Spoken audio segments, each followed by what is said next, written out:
Quem quer ouvir Deus aqui? Você precisa meditar.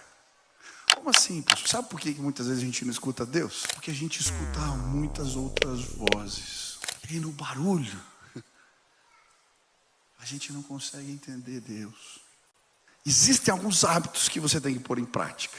Quais eram os hábitos devocionais de Jesus? Primeiro deles, o hábito da meditação.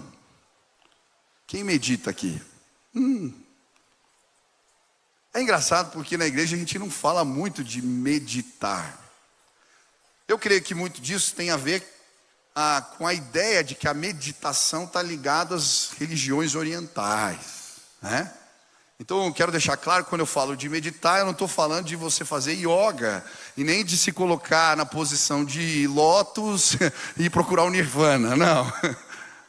Mas existe uma meditação que é bíblica e que Jesus a praticava. O Salmo 1 vai dizer assim: bem-aventurado o homem que não anda no caminho dos ímpios, nem se detém no caminho dos pecadores, nem se assenta à roda dos escarnecedores. Antes, o seu prazer está na lei do Senhor e nela medita de dia e de noite. O que vai acontecer com essa pessoa? Ele será como árvore plantada junto aos ribeiros de água, que dá o seu fruto no tempo certo, tudo o que fizer prosperará. Meditar. É interessante que Josué, quando conquista a terra prometida, começa a entrar no processo de sucessão, Deus fala para ele: se você meditar na minha lei de dia e de noite, você vai ser bem sucedido. Meditar. O que é meditar, então, na perspectiva bíblica, pastor? A palavra meditação no hebraico significa hagar. Hagar é pensar em silêncio. Esse é o sentido. E é fazer isso de forma recorrente, tá? Tem a ver com repetição e pensar em silêncio. Na Bíblia, a meditação, ela está conectada com duas outras práticas espirituais. O estudo da palavra. Normalmente a meditação na Bíblia, ela está linkada ao estudo da palavra. A ideia é de ruminar. Já, sabe, a vaca tem o estômago da vaca tem 4 partes. Então ela começa a comer a grama, né? Aí ela engole, daí volta, daí engole, daí volta. Ai, pastor, o que a Bíblia está nos orientando é que o estudo da palavra tem que ser assim, como ruminar. Você vai pegar um texto e vai, ele volta, e ele vai, e ele volta, e ele vai. É essa a ideia. A meditação na perspectiva bíblica também tem a ver com outra prática espiritual, que é a contemplação. Eu fico em silêncio para contemplar, para sim, ver a criação e glorificar a Deus e encontrar o Senhor, os recados de Deus através da contemplação. Eu gosto muito do texto em Jó, quando ele está falando da contemplação.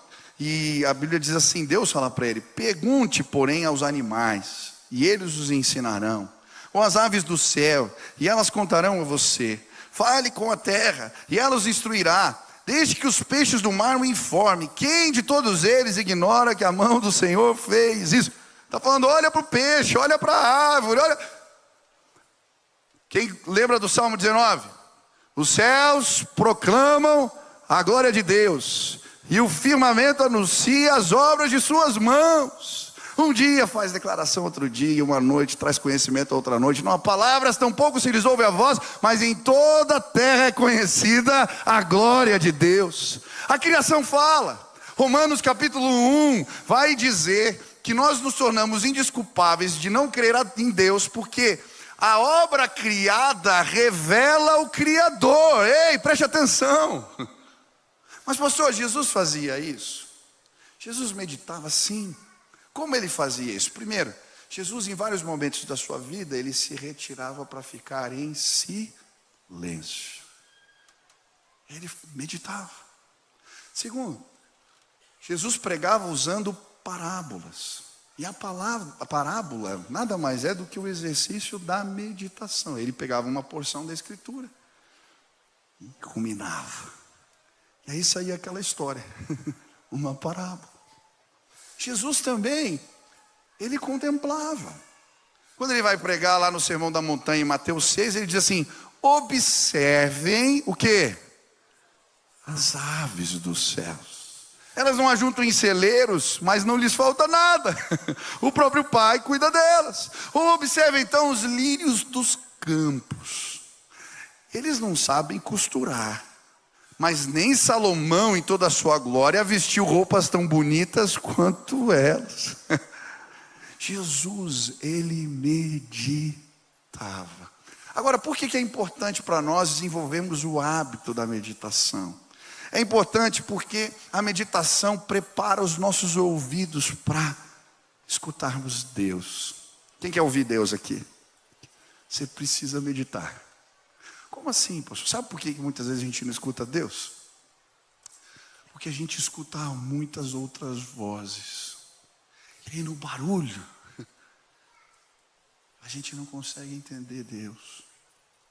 Agora, quando eu aquieto o meu coração, eu silencio a minha alma, eu estou me preparando para ouvir o Senhor.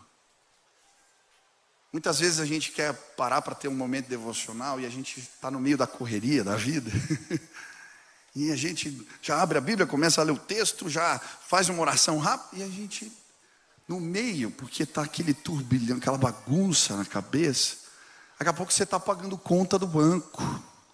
Daqui a pouco você está mandando mensagem para alguém no meio da oração. Daqui a pouco você está resolvendo problema aqui, não é porque você não aquietou a alma, não praticou o silêncio. Eu lembro de um retiro que eu participei há muitos anos atrás, que eles provocaram a gente a fazer o que chamavam de jejum de palavras. Alguém já fez aqui jejum de palavras? Já fez? Só eu que fiz? Meu Deus! Olha, mais difícil que jejum de comida é jejum de palavras. Para alguns então nem se fala. Fica quieto. E era um barato que no retiro a gente tinha que ficar em silêncio, não podia conversar com ninguém. Aí eu olhava para a pessoa assim, dava vontade de falar, dava vontade até de rir, às vezes não podia falar. Eu falava, só pode falar com Deus. Sabe o que foi acontecendo? Passado o tempo, não tinha com quem falar, eu comecei a conversar com Deus o tempo todo. E aí, eu sentei na beira de um lago, e aí estava uma neblina, comecei a falar, Deus, a minha vida está assim, olha só, tem umas áreas da minha vida que eu não consigo ver nada, chegar nada. E eu fiquei olhando a neblina, o lago. Aí daqui a pouco, começa a vir um vento assim, e levar aquela nuvem que estava no lago embora. E o sol começa a resplandecer no lago. E aí o Espírito Santo começa a falar comigo. Está vendo? Basta um sopro meu e a neblina vai embora. Você vai ver a minha glória.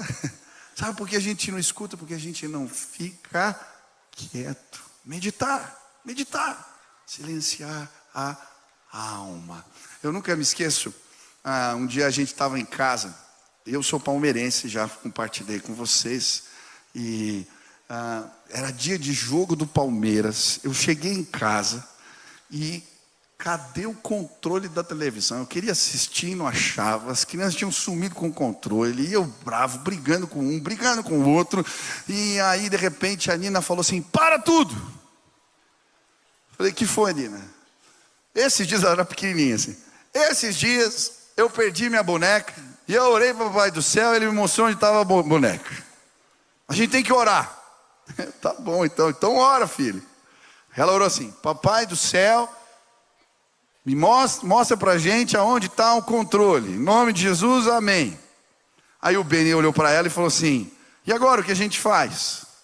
Ela disse, a gente fica quieto esperando. E aí, só que tem que ficar em silêncio. Figura. E nós ficamos quietos. Passado um tempo eu estava aqui, de repente veio assim, bem claro na minha mente. Olha atrás do colchão dela. Eu não acredito. Gente, eu senti um negócio aqui, né? Acho que a tua oração deu certo. O que foi? Tá lá no teu quarto atrás do colchão. Quando a gente puxa, o controle estava lá. Quem quer ouvir Deus aqui? Você tem que aprender com a Nina. Fica quietinho que Deus fala. Lauren Cunningham dizia assim: quando você vai buscar ouvir a voz de Deus, primeiro ore silenciando a voz do teu coração, silenciando o inimigo, e fique em silêncio. Deus vai falar. Amém? Quem quer aprender a meditar? A meditação, ela é um tratamento para a alma. Os antigos chamavam de ócio santo, tá? Os pais da igreja. Tem um monge que dizia que esperar em Deus, Bernardo, um monge francês, não é ociosidade, mas trabalho maior do que qualquer outro trabalho. Esperar no Senhor, aquietar a alma. Eu lembro quando eu saí do hospital, depois de 11 dias, eu entrei no carro e assim eu estava correndo e indo, e eu, meu Deus, calma, como é bom. Sabe por que você está preocupado, ansioso? Porque você não tem meditado. Agora, a meditação, ela é uma busca por uma compreensão também mais profunda da palavra. Quando eu associo a meditação com a Bíblia, eu cresço. Tem vários livros que falam como fazer isso. Tem um livro de um pastor chamado Wayne Cordeiro, que chama Mentores Segundo o Coração de Deus. E ele vai ensinar a gente a meditar na palavra. Pegar pequenas porções da Escritura e gastar tempo ruminando elas. E ele fala, olha, quando a gente faz isso, já pensou o privilégio que eu e você temos? Você pode ter uma mentoria de Pedro, com Paulo. Você pode ter uma mentoria com Isaías, com Jeremias. Você pode ter uma mentoria com o próprio Jesus. Se você gastar tempo meditando na palavra. Tinha um outro personagem da história que escreveu um livro também bem interessante, Inácio de Loyola. E ele escreveu um livro chamado Exercícios Espirituais. E ele ensinava as pessoas a usar a imaginação para ler a palavra. Então, meditar na palavra. Pega o texto e ele fala, use os 5 sentidos para estudar a Bíblia. Você vai imaginar que você está lá, milagre da pesca é maravilhosa. Você vai sentir o peso da rede. Você vai sentir o cheiro dos peixes. Você vai ouvir o som do mar. Você vai ver a cara de surpresa dos discípulos diante do milagre. E aí quando eu imagino, aquilo começa a ser parte de mim mesmo. Meditar. Quem quer ser parecido com Jesus? Quem quer viver como ele viveu? Primeiro hábito que você vai aprender a desenvolver. Você está muito preocupado, está com muita pressa. Levante as mãos assim e fala, Jesus, eu quero meditar na palavra. Eu quero contemplar. Eu quero ver a beleza da criação. Eu quero aquietar o meu coração. Eu quero ser parecido com o Senhor. Amém?